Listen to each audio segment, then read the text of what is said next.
বাংলা পাঠ 3-এ আপনাদের স্বাগত জানাচ্ছি। আজকে আমরা কিছু বিষয় লিখে রেখেছি যেগুলো আমরা সাধারণত ভুল করে থাকি। যেমন কোনো, কোনো, কোনো, কোনো মানে হচ্ছে কোন, কোন মানে কি, কে, কোনটি। যে কোনো প্রশ্ন বোঝাতে আমরা এই কোন শব্দটি ব্যবহার করি। যেমন কোন বছর, কোন লোক, কোন বই, এরকম কোন যদি কি, কে বা কোনটি বোঝায় তাহলে দন্ত ন খালি থাকবে। আর যদি দন্ত নের সাথে উ বসে অথবা উ কার বসে তাহলে সেটা হয়ে যায় অনির্ধারিত একজন লোক, বিষয় বা বস্তু। যেমন কোনো লোকই আসেনি, আবার যে কোনো একজন হলেই চলবে। এখন কোনো বা কোনো কোনটি ব্যবহার করব? দুটোই কিন্তু সঠিক। যে কোনো রচনায় যে কোনো একটি ব্যবহার করব আমরা, কোনো অথবা কোনো, যে কোনো একটি একই রচনায় ব্যবহার করতে হবে। দুটোই একই রচনায় ব্যবহার করা সমীচীন নয়। কেন,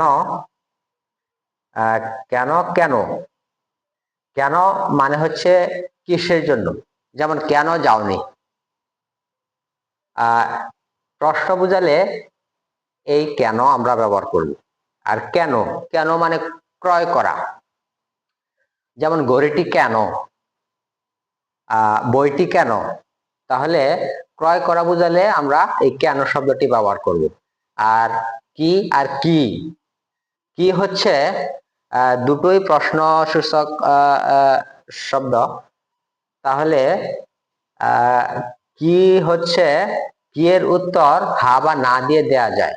তুমি কি যাবে, এখানে কিন্তু হা বা না দিয়ে উত্তর দেয়া যাচ্ছে। আর তুমি কি খাবে, এখানে কিন্তু হা বা না দিয়ে প্রশ্নের উত্তর দেওয়ার কোনো সুযোগ নেই। এখানে বলতে হবে তুমি ভাত অথবা রুটি অথবা অন্য কিছু খাবে। তাহলে কি দিয়ে যদি প্রশ্ন করা হয় তাহলে তার উত্তর অবশ্যই হা বা না দিয়ে হবে। আর কি দিয়ে যদি প্রশ্ন করা হয় তাহলে তার উত্তরে হা বা না দিয়ে দেওয়ার কোনো সুযোগ নেই। আমাদের অবশ্যই আপনার কি বলে কিছু বলতে হবে।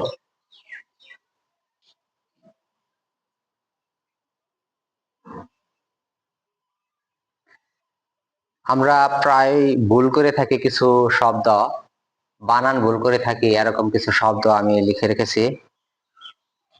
এখানে দেখা যাচ্ছে যে সবগুলি বানান কিন্তু এই যে বাংলা একাডেমির আধুনিক বাংলা অভিধান থেকে আমি সংগ্রহ করেছি বানানগুলি। মাধ্যাকর্ষণ অভিধানে 1103 পৃষ্ঠায় শব্দটি আছে। মহফিল, আমরা অনেকে লিখে থাকি মাহফিল, শব্দটি হচ্ছে মহফিল। মহফিল মানে হচ্ছে আসর। অন্তঃস্থল, অনেকে ভুল করে লিখে থাকি অন্তঃস্থল।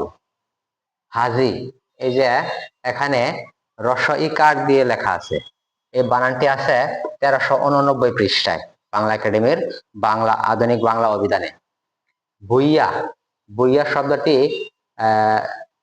এভাবে লেখা আছে 1050 পৃষ্ঠায়। উচ্চ বিদ্যালয় একসাথে লেখা, আমরা কিন্তু এটা আলাদা করে লিখি। রুগ্ন 1184 পৃষ্ঠায় আছে। আপোষ, এটা আছে 154তম পৃষ্ঠায়। ধন্যবাদ। আজকের মতো এখানেই শেষ করছি বাংলা পাঠ 3। পরবর্তীতে বাংলা পাঠ 4 নিয়ে আবার হাজির হব। ততক্ষণ সবাই ভালো থাকবেন।